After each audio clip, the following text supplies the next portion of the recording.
Currently, unauthorized individuals can send emails that appear to originate from a legitimate company using the same domain and the same name in the from line. These messages can bypass standard security checks and reach customers' inboxes. For the majority of domains online, there are no effective safeguards to prevent this. DMARC or DMARC addresses this vulnerability. DMARC stands for Domain-Based Message Authentication, Reporting, and Conformance.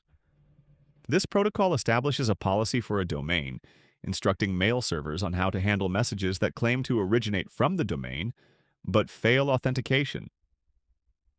In essence, DMARC functions as a security mechanism that protects the domain's reputation and prevents unauthorized use. Think of it as a bouncer for your domain's name. There are two primary reasons to address this issue. The first is trust. If scammers spoof a domain, customers may be phished under the organization's name, jeopardizing its reputation. The second is deliverability. Since February 2024, Google, Yahoo, and Microsoft require DMARC for accepting bulk mail. Without DMARC, legitimate emails may be rejected. Therefore, compliance is now mandatory. The following section explains the operational details. DMARC addresses a fundamental flaw in email authentication. The from address displayed in an email can be freely entered by the sender, with no inherent verification that the sender owns the specified domain. This lack of validation allows malicious actors to easily substitute any domain, a practice known as spoofing. Spoofing is a primary mechanism behind most phishing attacks. Prior to DMARC, two earlier tools attempted to mitigate this vulnerability. The first tool is the Sender Policy Framework, SPF. This protocol enables a domain to publish a list of authorized mail servers permitted to send emails on its behalf. When a receiving server obtains an email, it verifies whether the sending server appears on this list. If the server is listed, SPF authentication passes. If not, SPF fails. This process functions similarly to a guest list for servers. However, there remains a significant limitation to consider.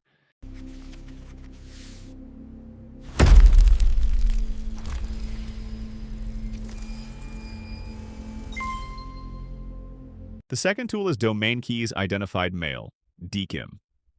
With DKIM, the sending server signs each message using a private cryptographic key. The receiving server retrieves the corresponding public key from the domain name system, DNS, and verifies the signature.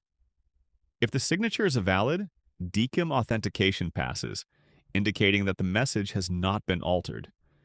If the signature is invalid, this suggests potential tampering. Despite the robustness of DKIM, the need for domain-based message authentication, reporting, and conformance DMARC remains. A critical but often overlooked aspect is that SPF verifies the envelope sender address, which is not the visible from address. DKIM validates the domain specified in its signature, which may also differ from the displayed from address. Consequently, a malicious actor can successfully pass both SPF and DKIM checks using their own domain, while the visible from address still appears to originate from a trusted entity such as a bank. Both authentication checks may indicate success, yet the email remains fraudulent. This represents a significant vulnerability.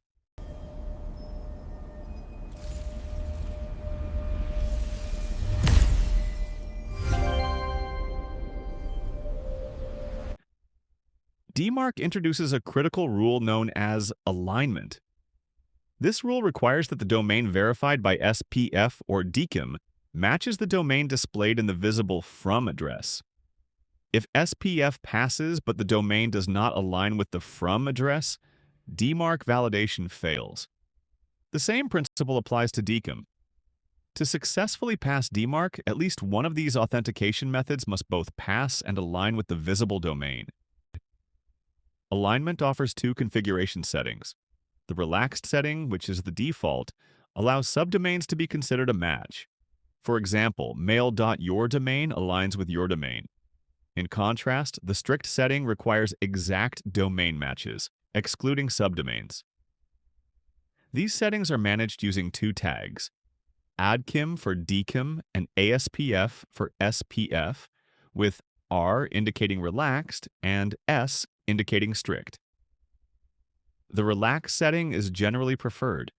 The following section explains how to enable these configurations. DMARC is a single line of text within the DNS. It is located at a specific subdomain, _dmarc.yourdomain. This entry is a TXT record and consistently begins with the tag v equals DMARC1, which identifies it as a DMARC record. The subsequent tags contain the essential configuration details. The following section examines these important tags. The most important tag is P, which specifies the policy for handling messages that fail DMARC. The value P equals none instructs receivers to take no action, only to monitor and report.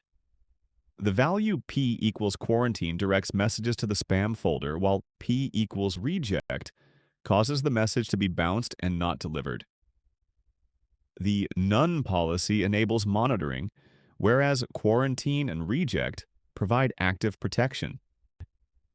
The next tag is reporting URI for aggregate data, RUA, which specifies a reporting address.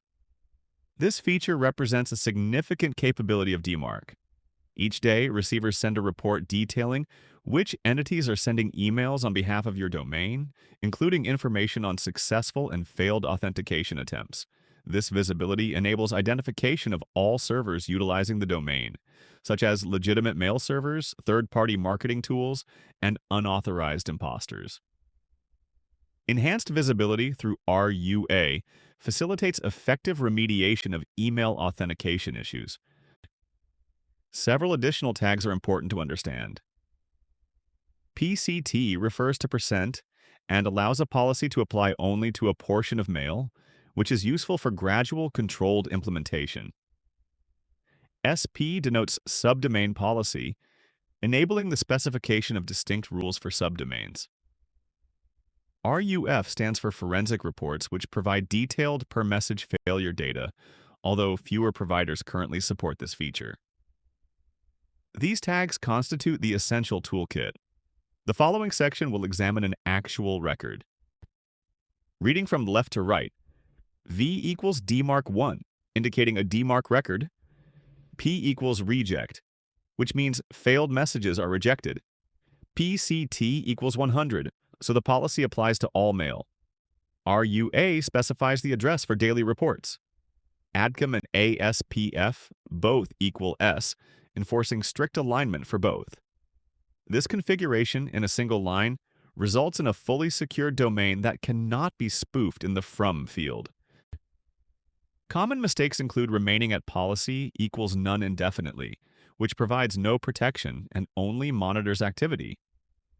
Another error is neglecting to authorize legitimate senders, such as newsletter tools. Moving to a reject policy prematurely can result in legitimate emails being bounced.